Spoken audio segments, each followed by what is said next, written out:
Sir ಈ ಬೇರು ಕೊಳ್ತಿರೋದೈತಲ್ಲ sir,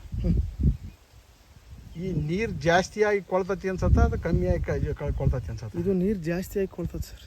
ಜಾಸ್ತಿ ಆಗಿಲ್ಲ. ಹೌದು. ಈಗ ಈ ಮಣ್ಣು ಅಂತಕ್ಕಂಥ ಒಂದು ಮೂಲ ವಸ್ತು ಐತಲ್ಲ, ಮೂಲ ವಸ್ತು,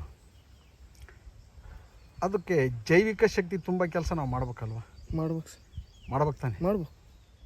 ಜೈವಿಕ ಶಕ್ತಿ ಜಾಸ್ತಿ ತುಂಬಬೇಕು ಅಂತಂದರೆ ರಸಗೊಬ್ಬರ ಚೆನ್ನಾಗಿ ಕೊಡ್ಬೇಕಾ? ರಸಗೊಬ್ಬರ ಕೊಡಬಾರ್ದು.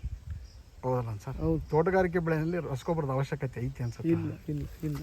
ಹೌದಾ? ಹೌದು ಸರ್. ಈಗ ಇಲ್ಲಿ ಸಗಣಿ ಗೊಬ್ಬರ ಎಷ್ಟು ಕೊಡ್ತೀರಿ ಇಲ್ಲಿ? ನಾವು ಒಂದು ವರ್ಷ ಬಿಟ್ಟು ಒಂದು ವರ್ಷ ಕೊಡ್ತೀವಿ. ಎಷ್ಟು ಒಂದು ಸಲಕ್ಕೆ ಎಷ್ಟು ಕೊಡ್ತೀರಿ? ಒಂದು ಪುಟ್ಟಿ ಕೊಡ್ತೀವಿ ಸರ್. ಕೋಳಿ ಗೊಬ್ಬರ ಎಷ್ಟು ಕೊಡ್ತೀರಿ? ಕೋಳಿ ಗೊಬ್ಬರ ಕೊಟ್ಟಿಲ್ಲ, ಒಂದೇ ಟೈಮ್ ಕೊಟ್ಟರು. ಎಷ್ಟು ಕೊಟ್ಟಿದ್ರಿ? ಎಷ್ಟು ಕೊಟ್ಟಿದ್ರು? ಒಂದು 2 ಲೋಡ್ ತಂದು ಹಾಕಿದ್ವಿ ಸರ್. ಅಲ್ಲಿಂದ 3 ಎಕರೆ ಹಾಕಿದ್ವಿ. ಈಗ ಬೋರ್ ನೀರು ಬಿಡ್ತೀರಿ, ಚಾನಲ್ ನೀರು ಬಿಡ್ತೀರಲ್ಲ? ಚಾನಲ್ ನೀರು ಫುಲ್ಲು ಬಿಸಿಲಾದಾಗ ಸರ್, ಅವಾಗ ಅಷ್ಟೇ ಬಿಡೋದು. ಚಾನಲ್ ನೀರೇನು ವರ್ಷ ಬಿಡಲ್ಲ ನಾವು. ಅದು ಭಾಳ ತುರ್ತು ಪರಿಸ್ಥಿತಿ ಬಂದ್ರೆ ಮಾತ್ರ ಬಿಡೋದು. ಅಲ್ಲ, ಇದು ಬೇರು ಕೊಳೆ ರೋಗದಿಂದ ಸುಳಿ ಕೊಳೆ ರೋಗ ಬರುತ್ತದಲ್ಲ? ಹೌದು. ಎಲ್ಲ ಸಮಸ್ಯೆಗಳ ಮೂಲ ಮಣ್ಣು. ಮಣ್ಣನ್ನು ಸುಸ್ಥಿರಗೊಳಿಸೋ ಕೆಲಸ ನಾವು ಮಾಡ್ಬೇಕು ಸರ್. ಹೌದು ತಾನೆ? ಹೌದು ಸರ್. ಇವಾಗ